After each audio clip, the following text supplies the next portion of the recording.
Pymes Perú.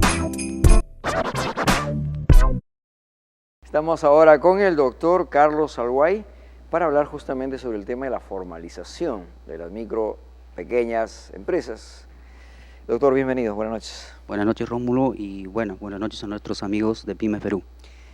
Esta preocupación de la formalización, el alto índice de la informalidad les limita a acceder a créditos competitivos, a mercados importantes, el tema de la informalidad. Entonces, usted como abogado, coméntenos un poco, ¿cuántos tipos de empresas existen? Bueno, de acuerdo a la legislación de la materia, existen dos personas jurídicas, dos tipos de personas jurídicas, ¿no? Las personas jurídicas reguladas por la Ley General de Sociedades, que son, por ejemplo, la sociedad anónima cerrada, la sociedad anónima abierta y la sociedad de responsabilidad limitada.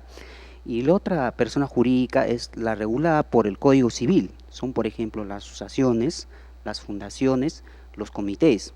Entonces, por ejemplo, los que son reguladas por el Código Civil, las asociaciones, las fundaciones, los comités, no tienen fin lucrativo, generalmente tienen una finalidad de ayuda social, mientras que las empresas reguladas por la Ley General de Sociedades, como ya expresamos, la sociedad anónima abierta, la sociedad anónima cerrada y la sociedad anónima de responsabilidad limitada, tienen una finalidad lucrativa, ¿no? Entonces, ahí la diferencia, ¿no? Ahora, de hecho, en el mundo de las actividades económicas, no siempre se dan por personas jurídicas, también se dan por personas naturales. Efectivamente, hay personas naturales que, por ejemplo, tienen una actividad económica que obviamente generan un RUC, pero también hay una empresa que es de responsabilidad limitada.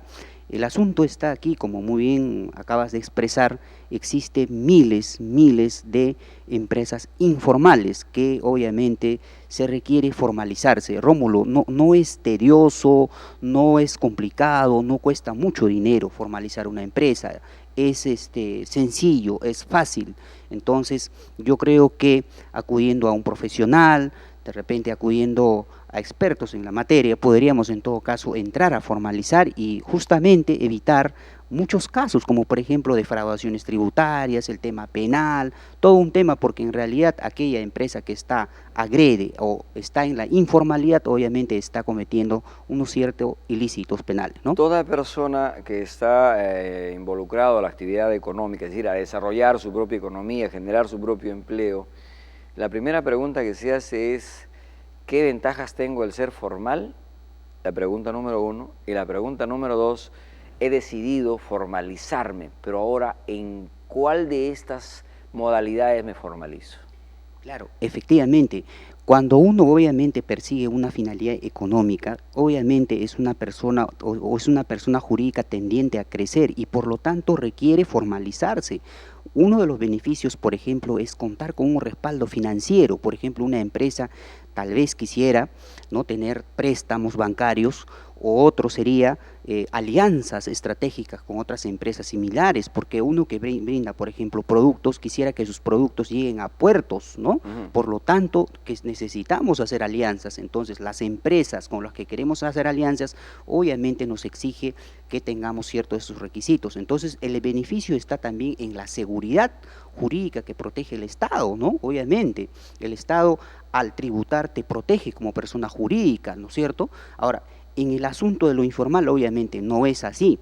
Ahora, ¿qué sería en todo caso lo beneficioso para una persona que persigue una finalidad económica? Obviamente, una persona jurídica que tiene la tendencia de crecer, de lucrar, obviamente sería una sociedad anónima cerrada o una sociedad anónima abierta o una sociedad de responsabilidad limitada, pero regulada por la Ley General de Sociedades. Ahora, si nosotros queremos dedicarnos, por ejemplo, a una finalidad benéfica, podríamos tal vez constituir una asociación civil sin fines de lucro, una fundación o un comité, que no tienen una finalidad lucrativa, obviamente, tiene generalmente de ayuda social, ¿no? Porque en realidad también las actividades se requieren, obviamente, de protección la más vulnerable a la población y por lo tanto, tanto servicios como productos, obviamente, tienen que llegarse por esa vía, ¿no? De acuerdo, pero grafiquemos, yo, Rómulo Fernández, quiero definitivamente ir por el camino que me lleva al éxito, que es la formalidad. Y entonces he revisado entre la IRL, entre la SA, una SAC. ¿Hasta cuántos socios, son socios o accionistas? ¿Cómo se denomina? En este caso son accionistas, obviamente, cuando se trata de la Ley General de Sociedades, no son accionistas. ¿Hasta cuántos accionistas puedo tener en el modelo de una sociedad anónima cerrada denominado SAC? La ley exige como mínimo dos, uno puede tener más de 20 o generalmente de acuerdo a la asociatividad que ellos pudieran tener, ¿no? Ahora, la idea es en todo caso asociarse con personas afines, ¿no? Pero la ley exige un límite de 2 asociados, puede ser más, o sea, no hay ningún límite al parecer. La idea es que la sociedad anónima cerrada obviamente es una persona jurídica que tiene tendencia a crecer, obviamente también tiene respaldo jurídico y todas las empresas obviamente tienen, pero me parece que para desarrollar como microempresario sería en todo caso aconsejable este tipo de empresas. ¿Y ¿no? en qué me diferencia con una sociedad anónima abierta?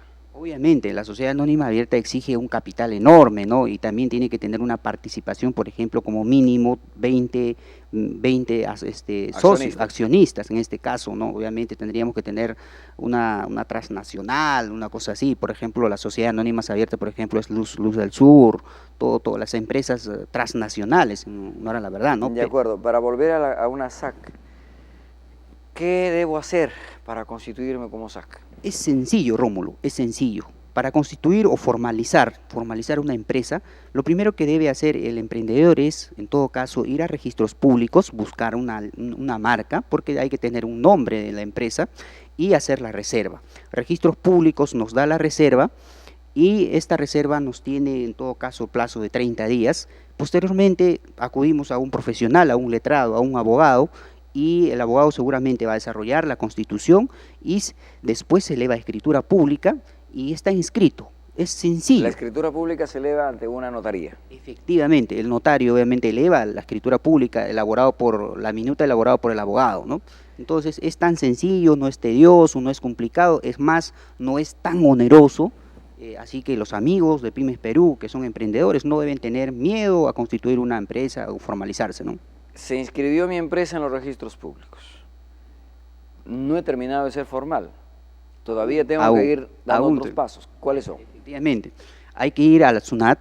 Pues el segundo paso es ir a SUNAT y sacar nuestro RUC, ¿no? Que seguramente nos va a dar la SUNAT, y hay que imprimir los folletos necesarios. Y bueno, a partir de ahí seguramente también hay que ver el tema de las licencias, Rómulo, que también es importante, dependiendo de la jurisdicción, dependiendo de la zona y dependiendo a qué rubro nos vamos a dedicar, porque necesitamos también que la municipalidad nos brinde protección y seguridad. Correcto. Y a propósito, he dicho que no es muy oneroso. ¿Cuánto cuesta aproximadamente estar formal como una micro o pequeña empresa, sociedad anónima cerrada?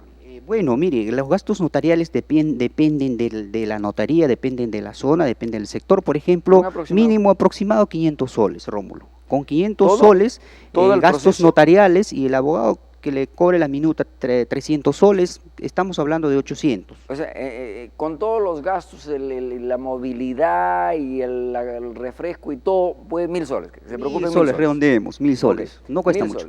1000 soles, amigo, con 1000 soles puede tener su sociedad anónima cerrada, formalizada de todo punto de vista. Lo ha dicho el doctor Carlos Alway. Muchas gracias, doctor. Muy amable. Gracias, Rómulo. Pymes